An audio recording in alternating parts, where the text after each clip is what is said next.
সবাই যখন মৃত্যুটাকে ভীষণ ভয় পায়, আমি তখন হাসতে হাসতে আল্লাহর কাছে ভীষণ সন্তুষ্টি নিয়ে পৌঁছাতে চাই যে আমি একটা ন্যূনতম ওই জীবনটা লিড করতে পারলাম, যে আমি একটা ইনসাফের হাসি নিয়ে আমি আমার আল্লাহর কাছে পৌঁছাতে চাই। হায়াত মৌতের মালিক আল্লাহ, ন্যূনতম সিকিউরিটি নিয়ে চলাও হলো সুন্নাহ।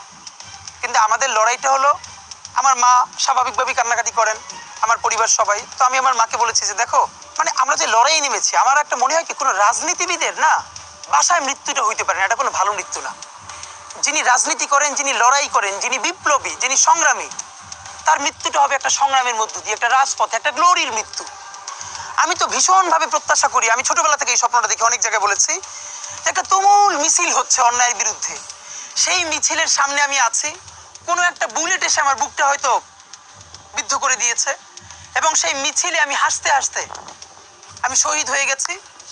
এবং সবাই যখন মৃত্যুটাকে ভীষণ ভয় পায়, আমি তখন হাসতে হাসতে আল্লাহর কাছে ভীষণ সন্তুষ্টি নিয়ে পৌঁছাতে চাই যে আমি একটা ন্যূনতম ওই জীবনটা লিড করতে পারলাম, যে আমি একটা ইনসাফের হাসি নিয়ে আমি আমার আল্লাহর কাছে পৌঁছাতে চাই।